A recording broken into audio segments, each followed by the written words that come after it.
देखते रहिए भारत 10 न्यूज। मैनपुरी पहुंची सपा सांसद डिंपल यादव का बड़ा बयान। प्रयागराज में हो रहे शंकराचार्य के अपमान के सवाल पर बोली डिंपल यादव, यह बहुत ही दुर्भाग्यपूर्ण घटना है। जिस तरीके से भारतीय जनता पार्टी के लोग सनातन की बात करते हैं, धर्म की बात करते हैं, अगर यह लोग इस तरीके से शंकराचार्य जी का अपमान करेंगे तो आप समझ सकते हैं कि इन लोगों में किस तरीके की मंशा है। यह बहुत ही निंदनीय है और मैं समझता हूं कि भारतीय जनता पार्टी के शीर्ष नेतृत्व के लोगों को माफी मांगनी चाहिए। प्रदेश सरकार शंकराचार्य जी को मनाने के लिए डिप्टी सीएम को भेज रही है के सवाल पर बोली डिंपल यादव, यह सम्मान की कोई बात नहीं है। जिस तरीके से देखा गया है, काशी में मणिकर्णिका घाट की तोड़ने वाली तस्वीर आई है और वहां कहा गया कि यह एआई की तस्वीरें हैं। क्या वहां अहिल्याबाई होलकर की प्रतिमा को नहीं तोड़ा गया? प्राण प्रतिष्ठित प्रतिमाओं को नहीं तोड़ा गया? हमने देखा है वहां पर कॉरिडोर के नाम पर कितनी प्राण प्रतिष्ठित प्रतिमा को तोड़ा गया है। तो हमें यह मान लेना चाहिए कि यह सरकार झूठ केवल नाटक करने वाली सरकार है और यह नहीं चाहते हैं कि वाकई में जिस तरीके से कहा गया है कि बनारस को हम क्योटो बना देंगे, लेकिन यह बात कभी नहीं कही गई कि इस तरीके से तोड़कर कार्य करेंगे। जहां पर रिनोवेशन की बात होती है तो हम लोग चीज़ों संगोह कर रखने की बात करते हैं, न कि तोड़ने की बात करते हैं। एसआईआर में वोट काटे जाने को लेकर बोली डिंपल यादव, बहुत सारे प्रश्न चिन्ह हैं अभी, जैसे कि नोटिस आ रहे हैं। अभी केवल 150 नोटिस लगाए गए हैं। जिन जिन अधिकारियों को लोटस लाने में लगाया गया है उनको 20 किलोमीटर दूर जाकर नोटिस कलेक्ट करने हैं और फिर जाकर नोटिस डिपॉजिट करने हैं। यह सब अपने आप में प्रश्न चिन्ह है। मैनपुरी, उत्तर प्रदेश से आमिर अली की रिपोर्ट।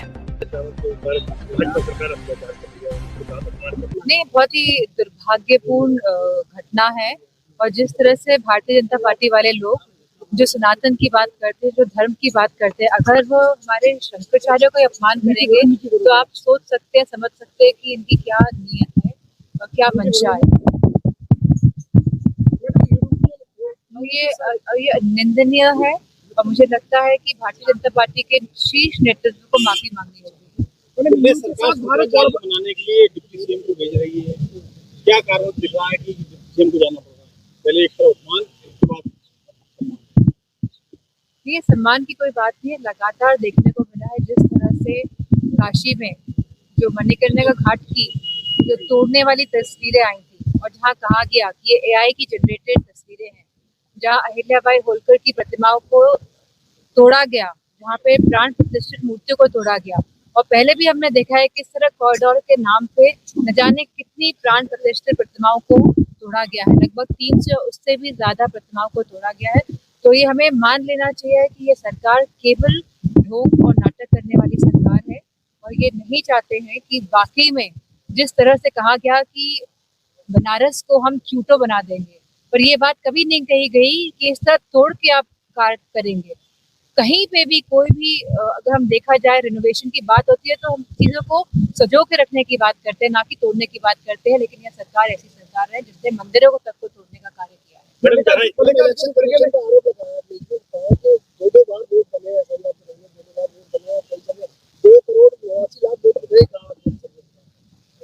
बहुत सारे प्रश्न चिन्ह हैं और अभी जैसे कि नोटिस आ रहे हैं तो खाली 150 नोटिस इशू किए जा रहे हैं और जो ऑफिसर्स को लगाया गया है, बड़ी दिक्कतें आ रही हैं क्योंकि लोगों को 20-20 किलोमीटर जाके तो नोटिस अलग जगह से कलेक्ट करने हैं और उनको दूसरी जगह जाके उनको डिपॉजिट करना नोटिस को, तो बड़ी दिक्कतें आ रही हैं और ये अपने आप में सवाल चिन्ह है इलेक्शन कमीशन में, जो नहीं चाहता है कि प्रक्रिया ढंग से चले।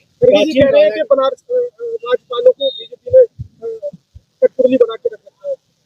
ये तो देखने को मिल रहा है जब से भारतीय जनता पार्टी के लोग सरकार में आए हैं केंद्र की, हमने लगातार देखा है कि गवर्नर्स का या राज्यपाल का हस्तक्षेप बढ़ रहा है और स्मूथ फंक्शनिंग जिस तरह स्टेट्स की होनी चाहिए, जिस तरह हमारे संविधान में लिखा है कि स्टेट्स की अपने रूल्स रेगुलेशंस और अपनी शक्तियां होती हैं जिसके आधार पर वो चलती है। लेकिन लगातार ये देखने को मिल रहा है कि राज्यपाल हस्तक्षेप बना रहे हैं और जिस तरह स्टेट को स्मूथली चलना चाहिए उस तरह नहीं चलाता। मैडम आखिरी सवाल है, यूके साथ भारत बहुत बड़ी डील करने वाला है, यूरोपियन यूनियन के साथ भारत बहुत बड़ी डील कर रहा है, क्या लग रहा है?